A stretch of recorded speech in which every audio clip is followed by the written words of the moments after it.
پہلے تو میں نے مسلمانوں کے اخلاق سنے تھے، اب تو میں نے دیکھ بھی لیے. پر یہ بتا جب 12,000 آیا تھا جان کیوں نہیں چھڑائی؟ تو حضرت چارہ کاٹتے کاٹتے رو پڑے.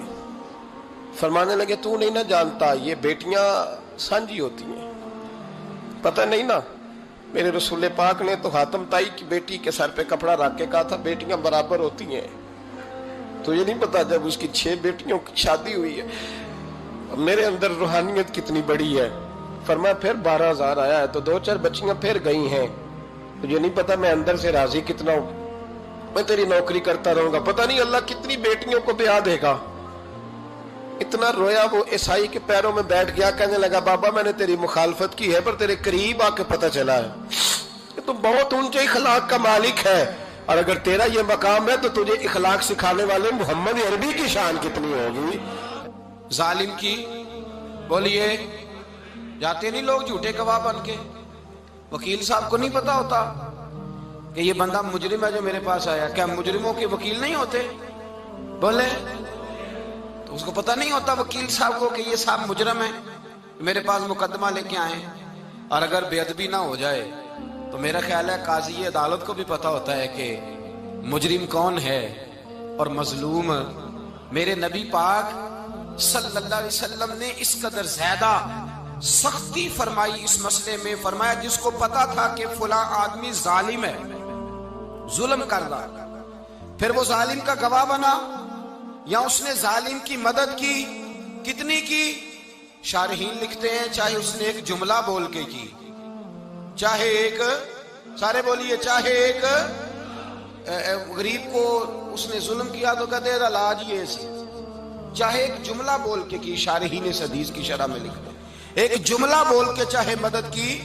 جس بندے نے کسی ظالم کی مدد کی کسی مقدمے میں یا کسی صورت میں اور اسے پتا تھا یہ ظالم ہے، میرے نبی پاک صلی اللہ تعالی علیہ وسلم فرماتے ہیں اگر اس نے مدد کی، ابھی ظالم کی بات نہیں ہو رہی، ظالم کے مددگار کی بات ہو رہی، اگر کسی نے ظالم کی مدد کی تو حضور فرماتے ہیں خدا بھی اس سے بری و ذمہ ہے، رسول بھی اس سے بری و ذمہ ہے. سنبھال کے رکھے اپنی نمازیں، قربانیاں، حج، زکوٰۃ سنبھال کے رکھے. اگر ظالموں کا مددگار ہے، الیکشن آ لینے دے، آپ کو نظر آ جائے گا کون کون ظالموں کا مددگار ہے، نظر آ جائے گا. اپنی جیب سے لوگ پیسے دے کے ظالموں کی مدد کریں گے، ان کے فلیکس چھپوائیں گے، بورڈ لگوائیں گے، جیبوں سے پیسے دے کے. ہم نے خود آگ لگائی ہے چمن میں اپنے، بے سبب گردشی ایام کو الزام نہ دو. ہم نے خود نور کا ظلمت سے کیا ہے سودا، کر کے توہین سحر شام کو الزام نہ دو. ظالموں کے مددگار میدان میں آ گئے. یہ چھوٹا لفظ نہیں، میرے حبیب پاک صلی اللہ علیہ وسلم نے فرمایا جو ظالم کا مددگار ہے سن لے جو سجن کے ساتھ کچہری جاتا ہے، وہ یاد رکھے جو دوست کا گواہ بنتا ہے، وہ یاد رکھے جو کہتا ہے میں مانگی گیا تھا، مجھے بلایا گیا تھا قبضہ چھڑانے کے لیے کسی غریب بیوہ کی جائیداد پہ، وہ سن لے تو مدد کر کے نہیں آیا، تو خدا کے ذمے سے نکل گیا ہے. رسول پاک نے فرمایا تیرا میرا تعلق ختم ہو گیا، تو ظالم کا مددگار ہو گیا. پھر تو کہتا میں بے چین ہوں، میں بے قرار ہوں، میں آزمائش کا شکار ہوں. پلٹ کے دیکھ تو صحیح تیرا گناہ کتنا بڑا ہے. میرے نبی پاک صلی اللہ علیہ وسلم کا ایک اور فرمان سن لیں، ابن ماجہ ابو داؤد میں موجود ہے. اس حدیث کو آپ نے یاد کر لینا ہے. کر لیں گے انشاءاللہ؟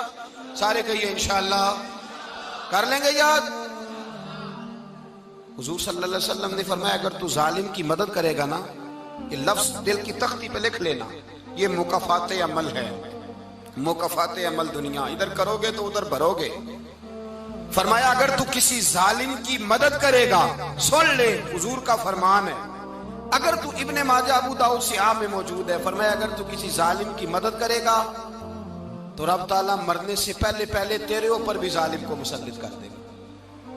تیرے اوپر بھی ایک دفعہ ظلم ضرور ہوگا اگر تو ظالم کی، وہ کسی صورت میں بھی ہو سکتا ہے، کسی صورت میں بھی تیرا بیٹا ہی اٹھ کے ظلم کر دے گا، تو الجھ جائے گا، کسی نہ کسی جگہ تیرے لیے تباہی کا سامان ہوگا، تیرے اوپر ظلم ہوگا، اس لیے کہ تو ظالموں کا مددگار ہے.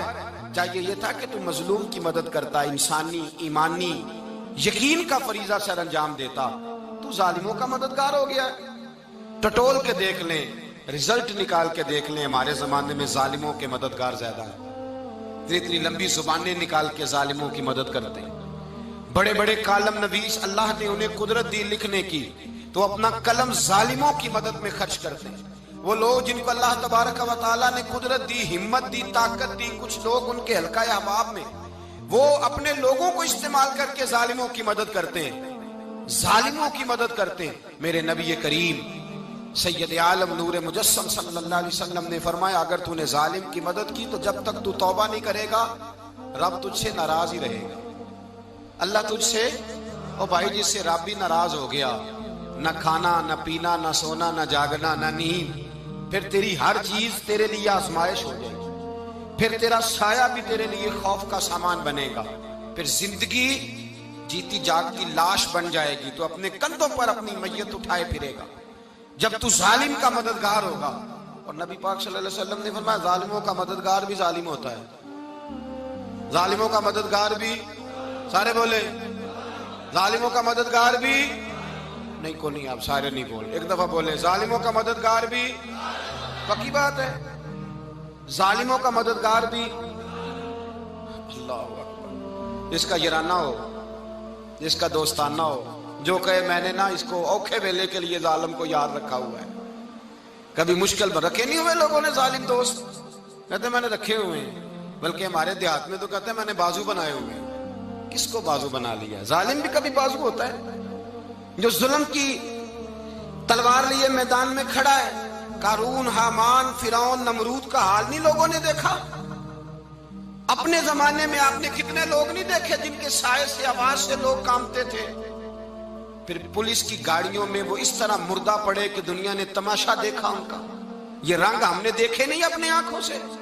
فرمایا ظالم کا مددگار بھی، جو کار میں بٹھا کے لے کے گیا وہ بھی ظالم، جس نے چائے پلائی وہ بھی، جس شخص نے کھانا کھلایا وہ بھی، جو کچہری تک ساتھ گیا وہ بھی، جس نے فلیکس کے نیچے، بڑے شرابی کے نیچے چھوٹی اپنی فوٹو لگائی وہ بھی، جو ووٹ کی پرچی ڈالنے گیا وہ بھی۔ کہہ دینا باہر نکل کے کہ حضرت صاحب نے سیاسی تقریر کی ہے، کہہ دینا، پر بات تو سچی ہے نا۔ خو کرے ہم تو سے تھوڑا سا گلا بھی سن لے، خو کرے ہم تو سے تھوڑا سا بھی گلا۔ امام مالک کے پاس ایک بندہ آیا، اس نے کہا حضور میں درزی ہوں، ایک ظالم بادشاہ مجھ سے کپڑے سلواتا ہے، میں تو ظالموں کا مددگار نہیں نا۔ ایک ظالم بادشاہ مجھ سے، حضور میں تو مددگار نہیں نا ظالموں کا، جو فرمایا ظالموں کا مددگار بھی ظالم ہوتا ہے، تو کپڑے لے کے آتا ہے میں سی کے دے دیتا ہوں، ذمہ داری نہیں۔ یہ ایک آدمی دکاندار ہے، اس سے کوئی بندہ چیز خریدنے آئے گا تو تھوڑی کہے گا میں نے نہیں دینی، تو دے گا۔ کوئی بندہ اگر کسی شخص سے کوئی کام کہتا ہے جو اس کی فیلڈ ہے، اس کا شعبہ ہے، اس کا معاش کا وہ سلسلہ ہے، کہتے ہیں یا رسول اللہ صلی اللہ علیہ وسلم ظالموں کا مددگار بھی ظالم، حضور نے فرما دیا۔ تو امام مالک سے بندے نے مسئلہ پوچھا، دل کی تختی پہ لکھنے والی باتیں ہیں، کہا حضور میں درزی ہوں، ظالم کپڑے سلواتے ہیں، میں تو مددگار نہیں نا۔ امام صاحب کہنے لگے نہیں، مددگار تو وہ ہوگا جو تجھے سوئی دھاگا فراہم کرے گا، تو پورے کپڑے سی کے دیتا ہے، تو خود بہت بڑا ظالم ہے، تو پورے سوٹ سی کے دیتا ہے، تو بہت بڑا ظالم خود ہے۔ مددگار تو وہ ہوگا جو تجھے دھاگا دے گا، جو تجھے بٹن دے گا، جو تجھے نلکی دے گا، جو ظالم سے اتنی نفرت ظلم کر کے بندہ ہے۔ یہاں تو ہمارے زمانے میں ہیرو بن جاتے ہیں لوگ، ظالم ہیرو ہے، لوگ اس سے ڈرتے پھرتے ہیں، گھومتے پھرتے ہیں، اور بہت سارے کم مزاج لوگ اس کے پیچھے ہاتھ باندھ کے پھرتے ہیں۔ ظالموں کی مدد کرنا، ظالموں کے ساتھ رہنا، یہ ظلم ہے، ظلم، یہ زیادتی ہے۔ میرے نبی پاک صلی اللہ تعالی علیہ وآلہ وسلم نے ارشاد فرمایا، یاد رکھو رب فرماتا ہے میں مظلوم کی مدد ضرور کروں گا، چاہے جلدی کروں چاہے دیر سے کروں، میں مظلوم کی مدد۔ اور حضور صلی اللہ علیہ وسلم نے فرمایا ہے، حضرت معاذ بن جبل کہتے ہیں حضور نے مجھے یمن کا گورنر بنایا، جب میں جانے لگا نا تو حضور نے بڑی نصیحتیں کی، بخاری میں موجود ہے، فرماتے ہیں جب میں پلٹنے لگا تو میرے رسول نے فرمایا معاذ ایک منٹ ٹھہر جا، ایک بات میری یاد رکھنا، اس کو نہ بھولنا۔ کہا حضور کیا؟ فرمایا دیکھنا کسی پہ ظلم نہ کر بیٹھنا، کہیں تجھ سے زیادتی نہ ہو جائے۔ محبوبہ پھر حضور نے فرمایا سن میرے معاذ، میں تجھے گورنر بنا رہا ہوں، زیادتی نہ کر بیٹھنا۔ یا رسول اللہ صلی اللہ علیہ وسلم کیا ہوتا ہے؟ تو میرے کریم نے فرمایا جب مظلوم دعا کے لیے ہاتھ اٹھاتا ہے تو عرش کا مالک کہتا ہے فرشتوں پیچھے ہٹ جاؤ، عرش کا مالک کہتا ہے فرشتوں پیچھے ہٹ جاؤ۔